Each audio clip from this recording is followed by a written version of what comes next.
साथियों, जिस नोएडा को पहले अंधविश्वास के कारण अपने हाल पर छोड़ दिया गया था, कुर्सी जाने के डर से पहले के सत्ताधारी यहां आने से डरते थे। मुझे याद है यहां की सपा सरकार थी और मैंने नोएडा आने का कार्यक्रम बनाया तो मुख्यमंत्री इतने डरे हुए थे कि वो उस कार्यक्रम में नहीं आए और मुझे भी डराने की लोगों ने कोशिश की कि नोएडा मत जाओ मोदी जी, अभी अभी प्रधानमंत्री बने हो। मैंने कहा इस धरती का आशीर्वाद लेने जा रहा हूं जो मुझे लंबे अरसे तक सेवा करने का मौका देगा।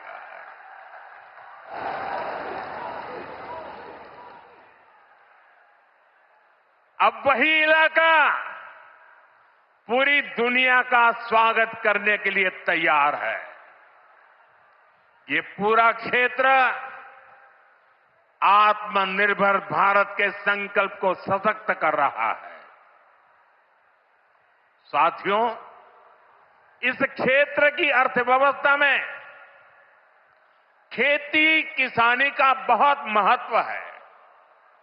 मैं आज उन मेरे किसान भाई बहनों का विशेष रूप से आभार व्यक्त करता हूं जिन्होंने इस प्रोजेक्ट को साकार करने के लिए अपनी जमीनें दी है। उन किसानों के लिए जोरदार तालियां बजाइए दोस्तों। मेरे किसान भाई बहनों के लिए जोरदार ताली बजाइए। मेरे किसान भाई बहन, आपके इस योगदान से ही इस पूरे क्षेत्र में विकास का एक नया दौर शुरू होने जा रहा है। आधुनिक कनेक्टिविटी का जो विस्तार यहां हो रहा है उससे पश्चिमी यूपी में फूड प्रोसेसिंग की संभावनाओं को और बल मिलेगा। अब यहां के कृषि उत्पाद दुनिया के बाजारों में और बेहतर तरीके से जा पाएंगे। साथियों, यहां मैं अपने किसान साथियों का एक और बात के लिए भी आभार व्यक्त करना चाहता हूं। आपके गन्ने से जो इथेनॉल बनाया गया है उससे कच्चे तेल पर देश की निर्भरता कम हुई है। अगर इथेनॉल का उत्पादन न बढ़ता, पेट्रोल में उसकी ब्लेंडिंग न बढ़ती, तो देश को हर वर्ष 4.5 करोड़ बैरल यानी लगभग 700 करोड़ लीटर कच्चा तेल विदेशों से मंगवाना पड़ता। किसानों के परिश्रम ने देश को इस संकट के समय में इतनी बड़ी राहत दी है। साथियों, इथेनॉल से देश को तो फायदा हुआ ही है, किसानों को भी बहुत बड़ा लाभ हुआ है। इससे करीब 1.5 लाख करोड़ रुपए की विदेशी मुद्रा बची है। यानी इथेनॉल न बनाते तो ये पैसा विदेश जाना तय था। बीते वर्षों में इतना सारा पैसा देश के किसानों को मिला है, गन्ना किसानों को मिला है।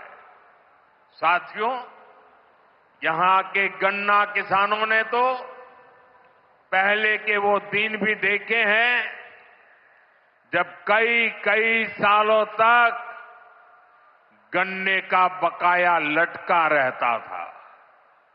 लेकिन आज भाजपा की डबल इंजन सरकार के प्रयासों से गन्ना किसानों की स्थिति बेहतर हुई है। साथियों, किसी भी देश में एयरपोर्ट सिर्फ एक सामान्य सुविधा नहीं होता।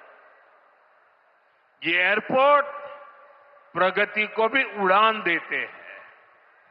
साल 2014 से पहले देश में सिर्फ 74 एयरपोर्ट थे। आज 160 से अधिक एयरपोर्ट देश में है। अब महानगरों के अलावा देश के छोटे छोटे शहरों में भी हवाई कनेक्टिविटी पहुंच रही है। पहले जो सरकारें रही हैं, वे मानती थी कि हवाई यात्रा सिर्फ अमीरों के लिए ही होनी चाहिए। लेकिन भाजपा सरकार ने सामान्य भारतीयों के लिए हवाई यात्रा को आसान बना दिया। हमारी सरकार ने उत्तर प्रदेश में हवाई अड्डों के नेटवर्क का तेजी से विस्तार करते हुए उनकी संख्या बढ़ाकर 17 कर दी है। साथियों, भाजपा सरकार का निरंतर प्रयास रहा है कि एयरपोर्ट भी बने और किराया भाड़ा भी सामान्य परिवारों की पहुंच में रहे। इसलिए हमने उड़ान योजना शुरू की थी। इस स्कीम के कारण बीते कुछ सालों में 1,60,00,000 से अधिक देशवासियों ने उड़ान योजना से टिकट लेकर सस्ती दरों पर हवाई यात्रा की है। और मैं आपको एक और जानकारी देना चाहता हूं। हाल में ही केंद्र सरकार ने उड़ान योजना को और विस्तार दिया है। इसके लिए लगभग 29,000 करोड़ रुपए की स्वीकृति दी गई है। आने वाले वर्षों में इसके तहत छोटे छोटे शहरों में 100 नए एयरपोर्ट और 200 नए हेलीपैड बनाने की योजना है। यूपी को भी इससे बहुत अधिक लाभ होगा। साथियों, भारत का एविएशन सेक्टर बहुत तेजी से गति और विकास कर रहा है। जैसे जैसे भारत में नए नए एयरपोर्ट बन रहे हैं, वैसे वैसे नए हवाई जहाजों की जरूरत भी बढ़ती जा रही है। इसलिए देश की अलग अलग एयरलाइंस ने सैकड़ों नए जहाजों के ऑर्डर दिए हैं। ये जो नई सुविधाएं, नए जहाज आ रहे हैं, इनको उड़ान वाले और इसको उड़ाने वाले, इनमें सर्विस देने वाले, मेंटेनेंस से जुड़े, ऐसे हर काम के लिए बहुत बड़ी संख्या में वर्कफोर्स की जरूरत होगी। ये युवाओं के लिए बहुत बड़ा अवसर है। इसलिए हमारी सरकार एविएशन सेक्टर में ट्रेनिंग की सुविधाओं का भी विस्तार कर रही है।